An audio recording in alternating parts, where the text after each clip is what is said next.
Hi, Chelsea. I was just reading through your writing here. Everything's pointing in the right direction here, so this is excellent. Working with your logo, that's fantastic. You found the font, awesome, excellent. Everything's really pointing in a wonderful direction here. Thank you so much for including that. Old resume is on a resume page. Okay, yeah, I want to talk about the old resume. I just want to make sure that I just want to make one thing specifically clear. Now, we will be going over the branding suite in critique.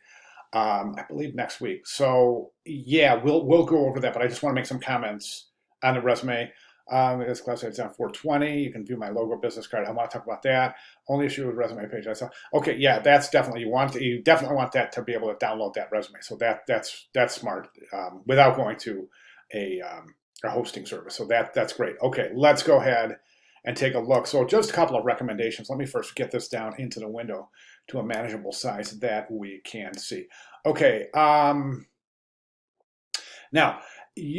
I'm seeing over here. I figured I'd post my updated website. Let me go something I changed. I changed the color of my website, match my logo and branding. Okay, so my question is this: is this your current logo? And if so, don't forget this is personal branding. Okay, so it's really important that you brand yourself personally. So as you want to go take your name, Chelsea Ahmed, and brand yourself accordingly. So this would be Chelsea Ahmed um, photography and graphics.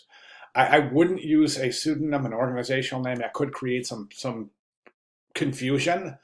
Now, that's not to say you can't have a Shuttermind Designs website. That's perfectly fine. But in terms of your branding website or branding your website, I would say that in terms of branding yourself, it would be a lot more simple of an approach to brand yourself by name than by an organizational name, and that could, as I said, that could prevent some confusion down the line. Um, Hiring professionals are graphic designers are very, very, very, very busy all day long. They want to go through a portfolio package and a hiring packet like this. They're not going to spend a lot of time. Okay, that's why I say, if you brand yourself accordingly, you're reinforcing the branding. Right now, you're not reinforcing the branding because Shuttermind Designs is not synonymous with Chelsea Ahmed. I think it would be smart to brand it as Chelsea Ahmed. And please, I think I'm saying your last name correctly, but if I'm not, please forgive me. No disrespect intended. Um, but so do you see what I'm saying about the branding itself, trying to avoid any confusion as to where who's responsible for this? Is it Shuttermind Designs or is it brand? I'm sorry, or is it Chelsea Ahmed? Do you see what I'm saying? Okay, think about that. Let me know your thoughts on that. Okay, so we've got the homepage. That's great. We come down here. This is a weird place for a contact information. I would put contact in your. Oh, there it is. Okay, I wouldn't include it here. I just think it's a really unusual, almost randomly placed um, link.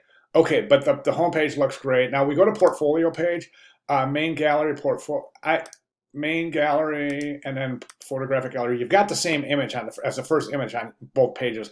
If you're going to include it in your main gallery, don't include it in your portfolio gallery because it would made to be appear to be that you don't have enough work to show, so you're repeating the work. I'm not saying that's the case, Chelsea. I'm saying that it's a possibility. Okay, there's your new logo. So let's.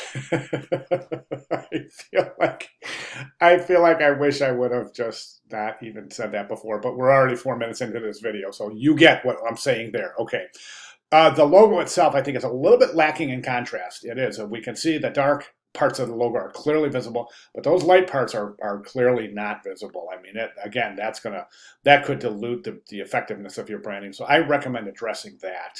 Try white. Try white right in there. That might be just provide a really beautiful contrast. Try that. Okay, so that's that. So portfolio page and then graphic gallery. Okay, so let's jump over now. Again, it's important to say, however you proceed with this portfolio is up to you. But I do think that's a great idea right there. Now, eventually, when you do launch this as your personal portfolio site, it'll be all branded, right? So you won't need this GRA 420 page. You might even replace that with something called maybe something like personal branding. When you open that personal branding page, you would have your whole branding suite right here. Okay, so. Um, yeah, does that make sense? So that you could say personal branding process or something like that. Do you see what I'm saying? Other than that, I think we're really definitely pointing in the right direction. I'm seeing that link isn't taking me home, which it should. So there's the home. Yeah, this should. Let me check some other pages. Yeah, that logo should be a link to the homepage. This resume, I think you said this is your old resume, so I won't comment on that. But I do want to recommend something. Right here, you're saying present. Make sure this is very consistent in the way you present your work experience. For example, you just say here you're saying assistant cross country coach, freelance graphic designer. Then over here, you just go to the dates. Okay. Then over here, you're saying present. So establish a format and stick with it. My recommendation would be to give the title first. So graphic designer, then give the organization, Lighthouse Publishing, LLC, then give your years. Okay. Again, the title, the title, okay, the name of the organization, and then the years, and the same thing all the way down here. Okay. All right. Other than that, this is fantastic. We're definitely heading in the right direction, and things are looking great. Let me know if you have any questions, Chelsea. I'll be glad to address any questions or provide any additional or needed clarifications. All right. Good job. Thank you very much.